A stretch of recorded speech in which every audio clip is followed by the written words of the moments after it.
engine running. Absolute genius. Get this. Welcome. This is the show where we bring you Science. What that essentially means is discoveries, Advances. Questions. Research. technology. Unbelievable. Without further ado, This is The Naked Scientists. Hello, welcome to The Naked Scientists podcast, the show that brings you the biggest breakthroughs and talks to the major movers and shakers in the worlds of science, technology and medicine. I'm Chris Smith, and today we're talking time. What is time? How do biology and physics keep track of time? And why does our perception of it seem so variable from one minute to the next?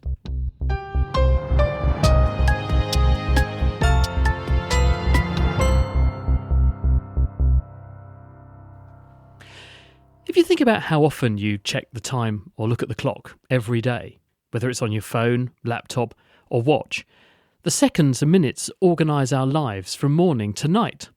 But what actually is time, and why does it seem to race by sometimes and drag at others? I vividly remember long car journeys as a child going to see remote grandparents. The journey going seemed to last an eternity, but getting home passed in an instant. Today, we'll find out how time got rooted as a concept, why we experience it differently at different times, like my childhood trips, and how the body actually keeps track of time, as well as the way that physics defines time. But first, with a brief history of time, including where universal or standard time came from, the importance of Greenwich Mean Time, and the origins of daylight savings time, here's Emily Ackermans, who's curator of time at Royal Museums Greenwich. When we're talking about our timekeeping systems, for centuries they have been based around Earth's daily rotation on its axis and its annual path around the sun. So when we're measuring time in hours, minutes and seconds, we're basically measuring the rotation of the Earth. So one rotation of the Earth, so in 24 hours we spin 360 degrees, and we divide these 24 hours into 60 minutes and 60 seconds. So every time we're measuring an hour, minute and a second, we're also measuring how much the Earth has rotated. So this is where your location comes in. By measuring this rotation, we know where we are on Earth, because time gives us our position of longitude, so our east or west position, and we also have our latitude, our north-south position, and together these coordinates tell us exactly where we are on Earth, like in a GPS system. And latitude 0 is the equator. It's a natural reference point that splits the Earth into a northern and southern hemisphere. But for longitude, we don't have a natural 0 reference point. And so astronomers spent centuries measuring time and mapping the stars, and they did this at the Royal Observatory in Greenwich. This data was used by sailors and navigators at sea, and they created maps and charts of the globes, all based upon this work done at Greenwich. So this meant that the maps that they used had Greenwich as the 0 point, 0 degrees longitude, because they kept referring back to the data that was produced there. So when people said that they'd gone a certain distance or they were round the world a certain distance, they were saying relative to my starting point, Greenwich, and hence that's why it became 0. Yes, so it's always a reference point to somewhere, but it's not fixed. So other countries do the same, other observatories do the same work. So you would have Paris as the 0 degrees, or Rio de Janeiro, for example, could be 0 degrees on a chart. And it's in the late 19th century that people start calling for the standardization of maps and charts with a common 0. In Washington at a conference in 1884, that the delegates vote in favour of Greenwich representing 0 degrees longitude for all maps and charts, for all purposes, and thus becoming the prime meridian. Well, that's all very well when we're sort of going sailing and we're saying, well, I know where I am relative to Greenwich. But if you think about within our own country, we've got west of here, the sun is going to rise and set at different times of the day. So there must be a point before electricity came along and we could actually send a telegraph to say, right, now it's 4 o'clock, or whenever it was. People must have actually had different time zones and different concepts of what the time was at different points around the country. Basically, the time to the east of the country would have been earlier than to the west. So a good example is noon occurs at Greenwich about 10 to 11 minutes before it does at Bristol. And yes, so in Great Britain, between the east and the west coast of the country, it's about 30 minutes, the difference. But in other countries, this difference is much bigger. So the United States or Russia or China, they could have hours of difference between the east and west of the country. All that is fine. That is not a problem. until the railways start connecting people and cities and towns at a much faster pace. Before that, you're travelling on your horse. There's only so far and so fast you can push your horse to go. So it's not a big deal that there's a slight time difference between these places, but it becomes a big deal with this speeding up of travel and communications and people. Why is that? Why do railways specifically? I mean, that would have been the fastest way to get around at the time, admittedly, but why is it specifically a headache for the railways? So railways would have to choose which time their timetable is running to. So you get to the point where you might have a London line running north to Liverpool on London time, but then a line running back down on Liverpool time or rugby time. So the railways standardise their time, and they also use Greenwich time. It also becomes known as railway time. But then you get another problem. So say you're travelling from London to Bristol, you need to get your train. It leaves at 10 o'clock in London, so that's great. You leave London at 10, you get to Bristol, you hang out for the day, and you want to get the 7 p.m. train back, but the train's not there. It's already left. And it wasn't because it was early, it was because you checked the town clock that was showing Bristol time, but the train was using London time. So this was the problem. You've got the railways running to a timetable that doesn't match the time kept by the local towns and cities. And they solved that by saying we're going to have one standard time and we'll call that Greenwich time or universal time. Yes, so it's in 1880, I believe, that Greenwich time becomes the legal standard time for Britain. So it's another 3 decades after Greenwich starts sharing time via the telegraph networks. And so there's a couple of decades of confusion. Did other countries have the same problem? Presumably they did. And did they solve it the same way? Yes, so basically you get an observatory or a capital city starts to become like the standard time for that country. So you get Amsterdam Mean Time or Dublin Mean Time or Paris Mean Time, and this is then all used throughout the country. In some it's only used for like technological purposes like the railways or the telegraph offices. For other it's the legal time. It all develops at different paces. So would someone from, let's say Paris, would someone in Paris have the time from a clock in Paris and then take that time on a pocket watch to some other part of France and say, here's the time, Paris time, this is your official Paris time, and then set the clock in that remote location to Paris time? Is that how they did it? Yes, but what they would do is often they'd know the error of their clock against the standard clock, which was mostly an observatory clock. And then, they would physically have to transfer that timepiece to look at it and compare it visually to the clock they were going to adjust to that time. Now, if that wasn't complicated enough, then another wrinkle comes along, which is someone decides now we're going to have daylight saving. How did that come along, and how did they decide what to do? This is based on a man named William Willett. So he lived in Chislehurst, he was a builder, and he writes about this in his pamphlet entitled The Waste of Daylight. This is in 1907, and he writes about he's riding his horse in the early morning and the sun is shining, it's a glorious day, and everyone's got their curtains closed and the shutters closed because they're all still sleeping. And then in the evening, when he wants to play his round of golf, everyone's still working because they got up late. So basically, he thinks that people's health will benefit by having that daylight in the evening. So by setting the clocks forward an hour, you kind of take an hour of daylight from the morning and you stick it to the end of the day in the evening. And he thought this would benefit people's health because they'll have more time for outdoor, sports pursuits or whatever in the evening after work. He also saw economic benefits because you'd use less artificial lighting in the evenings and thus have a fuel-saving benefit from it. And politicians decided to embrace that. Winston Churchill liked the idea, for example. The Astronomer Royal hated it. He was like, just get up earlier. But they debate it in Parliament, which becomes the Daylight Saving Act, but it doesn't get passed. It's not until the First World War when Germany implements it first, and they do it purely as a wartime measure. So they want to save those fuel costs of artificial lighting in the evening so that can go to the war effort. So they implement it first, and then Britain follows in 1916, and we have our first daylight saving time. Did people like it? What was the reaction at the time? The debates that raged in Parliament about 120 years ago now are kind of the same today.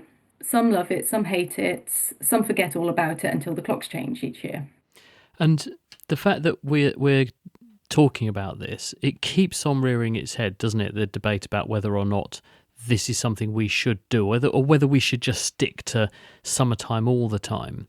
Do you think that we will ever row back and unstitch a century of doing this? Or do you think people will keep on talking about it, but it's so baked in, this is the pattern now? We had an experiment in 1968 in Britain where we stayed on British summertime all year through. After 3 years, it was discontinued because it was very difficult to measure if there were really any benefits. And the very northern parts and the very western parts of the country, it was just too dark during the winter mornings. So if you do scrap it, the big question is do you keep standard time all year or do you keep summertime all year? And I think from a health perspective, it's generally thought that the standard time is better, but people do seem more inclined to want the summertime.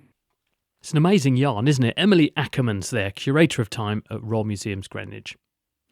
So now we know what time is, how do we actually perceive it? Put it this way. Have you ever noticed how time seems to drag interminably when you're waiting for a train, but it flashes by when you're enjoying yourself?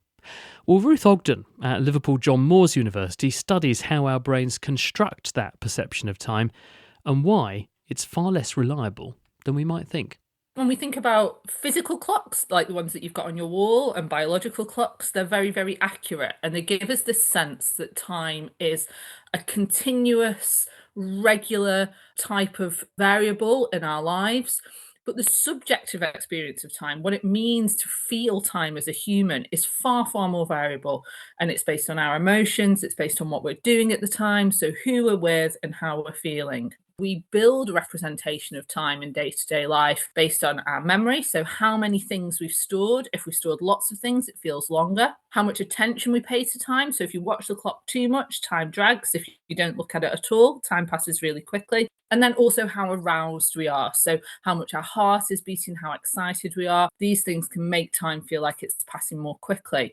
So time is much more slippy and slidey. It's much more sensitive in our perceptual psychological world than it is in the biological world.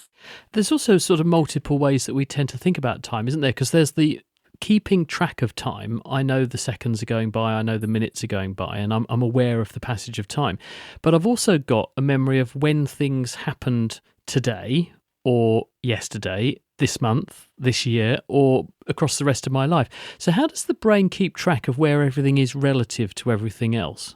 What we're talking about there is something called temporal order. Your brain has the ability to know roughly when things happened in time. But one of the key problems that we suffer from as people is that our brain is reasonably good at remembering what's happened recently. So the order of what you did, say, over the last 7 days will probably be quite crystal clear in your mind. When we start to move further backwards across time, so when we maybe think about years or even decades, our brain loses, or our memory loses, that sort of fine, clear detail about temporal order. And this is when we can start to get confused about the order in which things have happened or the distance between different events. So this can lead to telescoping.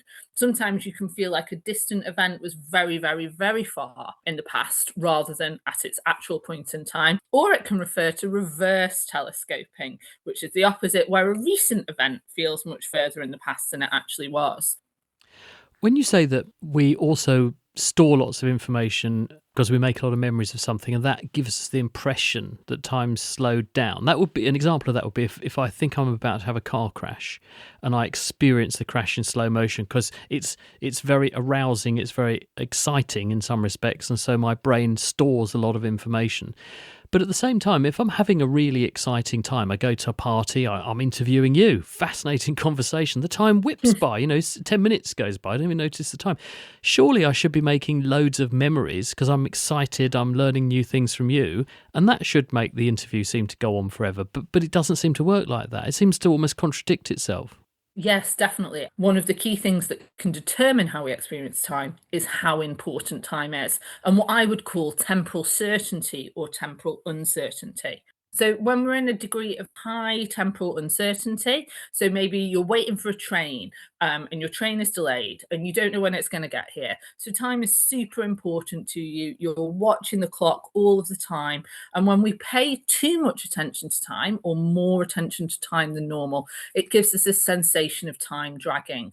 This also happens when we're a little bit understimulated, so time can drag when we don't quite have enough going on in our lives or enough in our minds to keep us from paying too much attention to time. I would like to think that when you're in conversation with me and we're having these riveting chats, your attention is fully taken by the conversation we're having. We have to remember our brain is a limited resource. It can only pay attention to so much at any given time. So whilst we're chatting, we're fully engaged, our brain is constantly being occupied, and there just isn't the capacity to think about time. And that makes it feel like it's flying by in an instant. And the older I seem to get, the faster it goes. Everyone says this. I remember it took me forever to get to age 10. I remember longing to be 10. It just took forever to get there.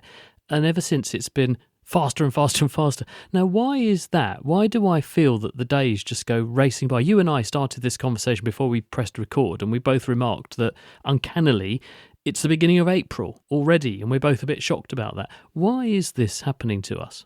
This is one of my favourite things to talk about with time because, as you say, it's something everybody talks about. Everyone feels like time passes more quickly as they get older.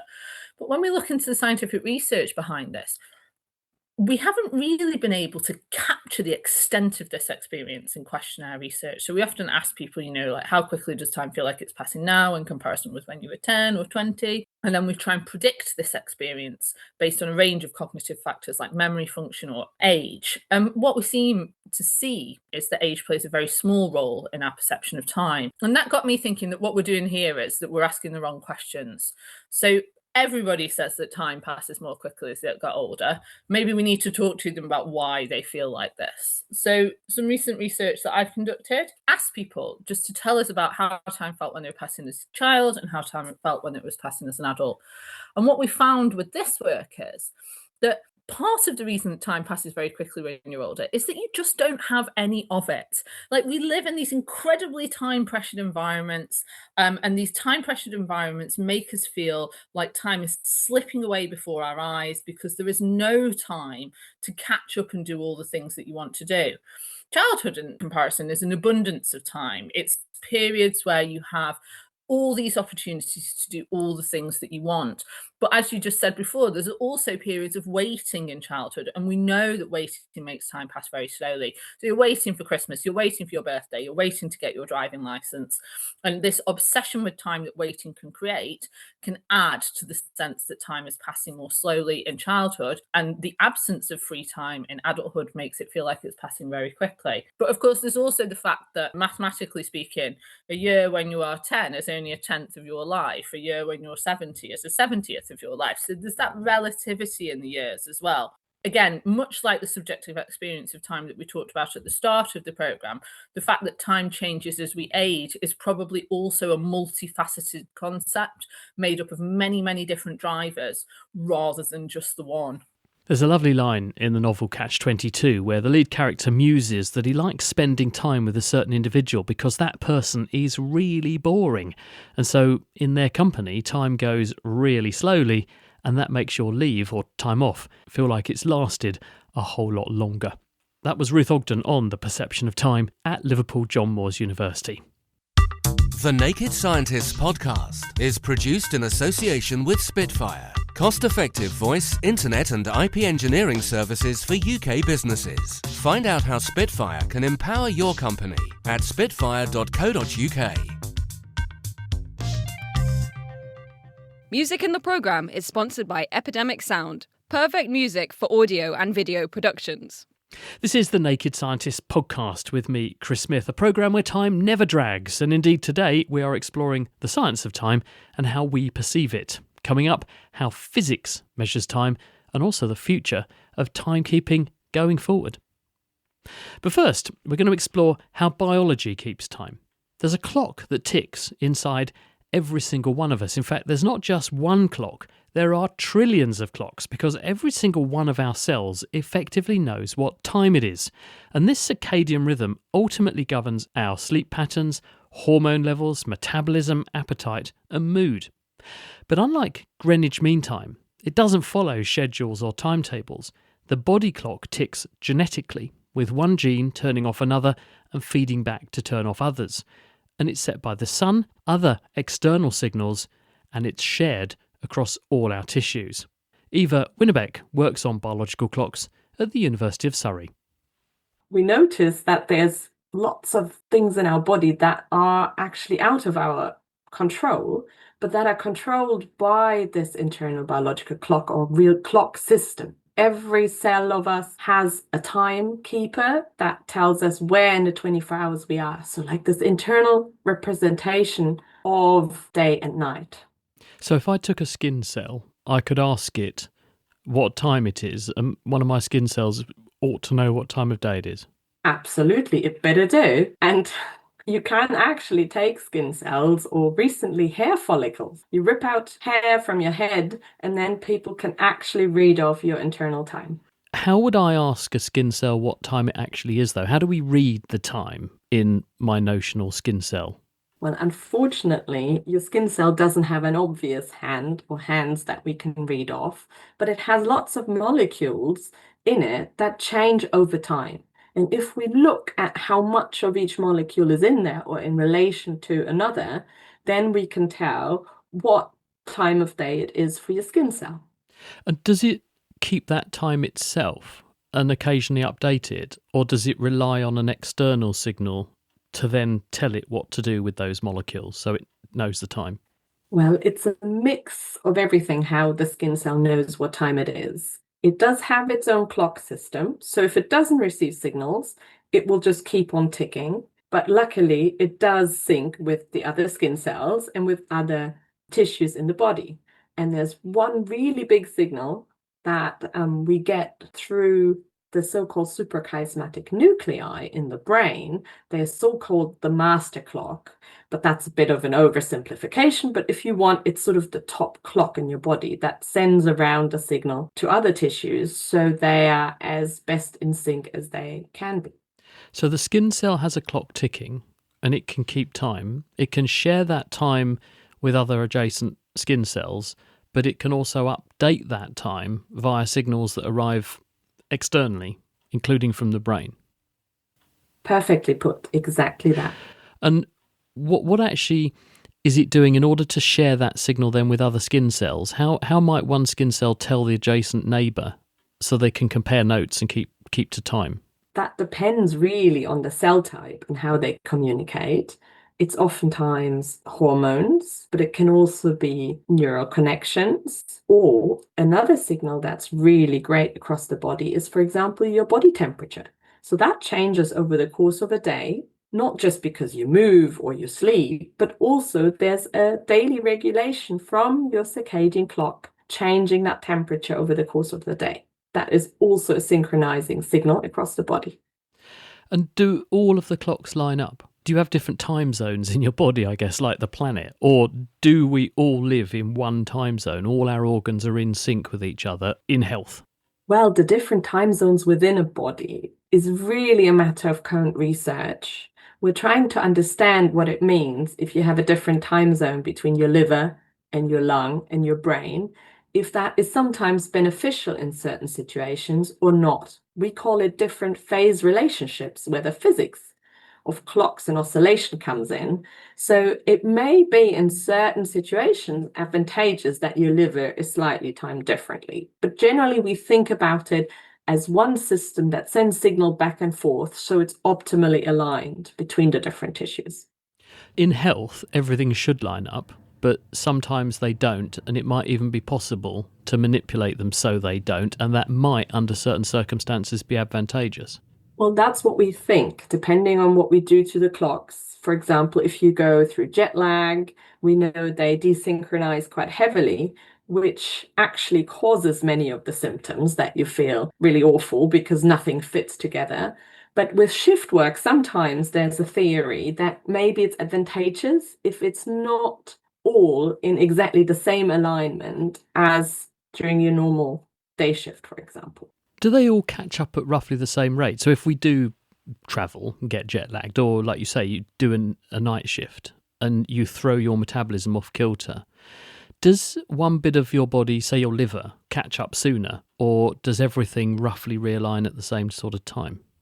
The problem is exactly that they do resynchronize at different speeds. For example, your sleep-wake behavior, which is often really determined by circadian rhythms to a large extent, might catch up much more quickly because you have some control over it to a certain extent, but then your metabolism might be a lot slower. And that's actually where we think lots of those adverse events during jet lag, how you feel miserable, actually comes about, that it doesn't fit together as well anymore because it resynchronizes at different speeds. I'm just minded of research that's emerged in the last couple of decades where, for instance, cancer treatments have been found to work better at some times of day than others because stem cells appear at certain times of the day more than others, and they turn out to be the ones that might be driving a tumour. So are we actively pursuing that? Are doctors and circadian biologists looking at how we can use the body clock in order to optimise treatments for diseases like cancer now? Absolutely. That is one of the main research topics in chronobiology. Can we use the time of day information in the body to actually reduce the side effect of drugs and make them more potent, so the effects that we do want to happen, can we emphasize them? And cancer treatment is one of the prime examples where this has been tried. And especially immunotherapy against cancer seems to often, in many instances, also depend on the time you receive that first drug. So that is a really wonderful use of recognizing that it's not always the same body you're treating, but this body changes over the course of the day, and you can make use of that for the benefits of medicine and well-being. Eva Winnibeck at the University of Surrey on why every second counts. We've heard about the history of time so far. We've heard about our own biological time and how we perceive time. And now we're going to conclude today's programme by asking whether time will change in the future, strange as that sounds. We put in a call to the UK's National Physical Laboratory. They're the people behind the world's excruciatingly accurate and precise atomic clocks that help to keep our seconds and GPS devices that bit more accurate. Before the era of the atomic clock, we measured a day based on the spin of the Earth and its orbit round the Sun. Here's Setnam Shemar at NPL. In 1955, a scientist here called Louis Yesson invented the first accurate atomic clock. And that was based on atomic processes in the cesium atom.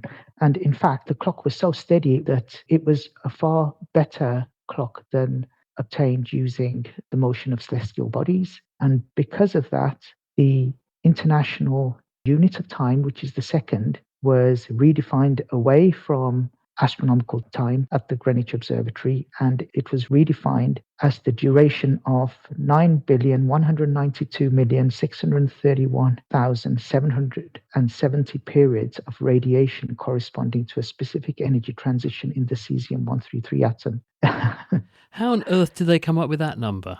They had to assign the number of periods of that energy transition in the cesium atom that would equate to the period of 1 second given by Greenwich Mean Time. Ah, so it was the closest match, effectively. That's right, yes.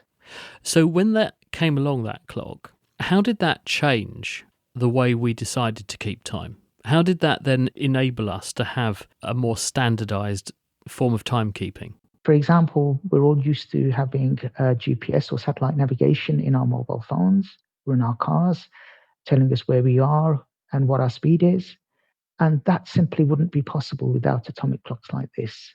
The GPS satellites that allow you to be able to find out where you are, they have very accurate atomic clocks on board in the satellites. And other applications like telecommunications, financial trading, financial transactions, so on and so on, where atomic time is very important. And also in science.